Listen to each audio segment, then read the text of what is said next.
of the disadvantages of having the seller pay the closing costs? If you're approaching a real estate transaction as either a buyer or a seller, you might have heard of the negotiating trick that involves asking the seller to pay for the buyer's closing costs. So what does that mean? What are the pros and cons? And specifically, what are some of the disadvantages of doing that? We'll talk about that here today. This is Emily Cressey, your digitally enabled Puget Sound community advisor.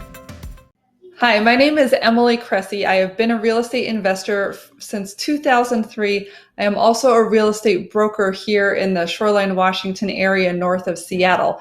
And today I'm answering the question, what are some of the disadvantages of having the seller go ahead and pay the buyer's closing costs? So first, let's break down briefly, what does that mean? When a buyer and seller are under contract, the contract gets sent to the closing agent who breaks down all of the items and says the buyer is responsible for these costs and the seller is responsible for these.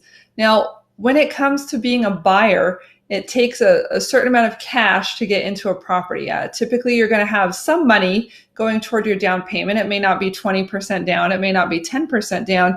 It may even be a 0% down loan, like a VA loan or something like that. But there are still some associated closing costs for things like paying the title insurance for the lender, paying the escrow closing company's fees, and those types of things.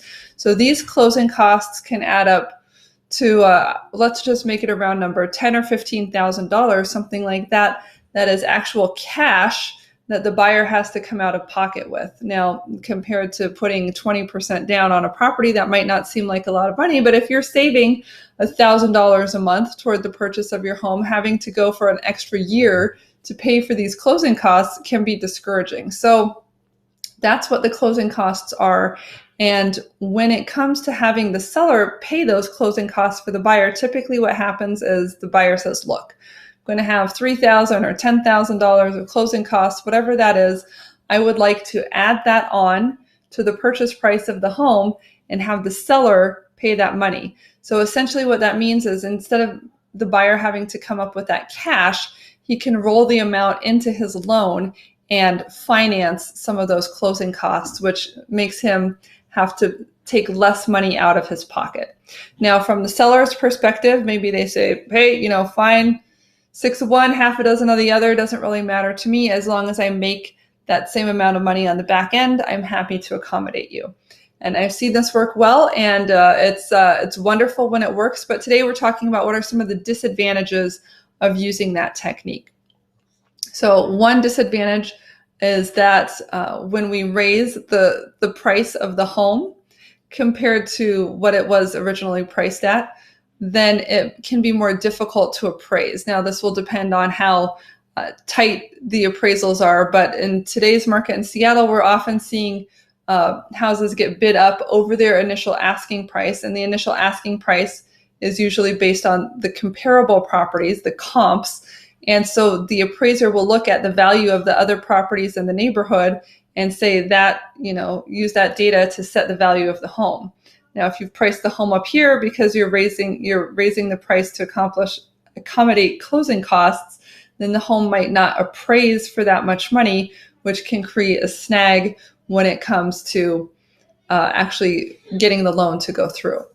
Another disadvantage is that in a competitive marketplace, that type of offer is not as strong. So if you're a buyer and you're competing against 2 or 3 other buyers and you say, hey, we're doing this funny thing, having you cover the closing costs, it just doesn't come through as a clean offer. It makes it look like you're tight on cash and maybe you don't have the money to close. Maybe you're not a financially strong buyer. So in a more balanced market where here's a house, we could kind of negotiate a little bit more, that type of thing might be more feasible. In today's very tight seller's market, as a buyer, it's not a great strategy to make the seller try to jump through these additional hoops. It just kind of weakens your position and the home might not appraise. I guess the final disadvantage that I see is just that it may weaken your offer. But I think we already talked about that.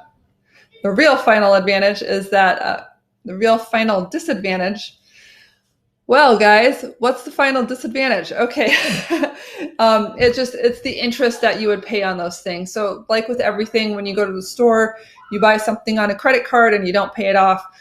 You finance your car, you finance your furniture. When you finance things, you're paying interest on it, and that can actually make it more expensive over the long run. So when you finance those closing costs, it means that it will end up costing you more in terms of interest. Now, right now, we're in a very low interest rate economy, and that might not be a concern, but who knows, down the road, it may be a concern. And if you're very tight on the amount that you're approved for, so let's say your lender has approved you to spend 580,000, and you found a house that's listed on 580,000. You don't actually have room to finance those extra closing costs anyway. So those are some of the disadvantages. Overall, I think it's a fine thing to do if the numbers work out and the negotiating environment is amenable to that. But it does make you look a little bit weaker as a buyer. Some sellers might get a little like, oh, I don't know what that is. And it doesn't strengthen the deal. It perhaps weakens the deal a little bit, although it can be a big benefit for a buyer to get in with less cash. So if you have any questions about that, if you're a seller or a buyer and you're not sure how you want to negotiate when it comes to your closing costs, give me a call or send me a message, and I would be happy to discuss that in further detail. This is Emily Cressey with HomePro Associates at HomeSmart, and I am here to serve.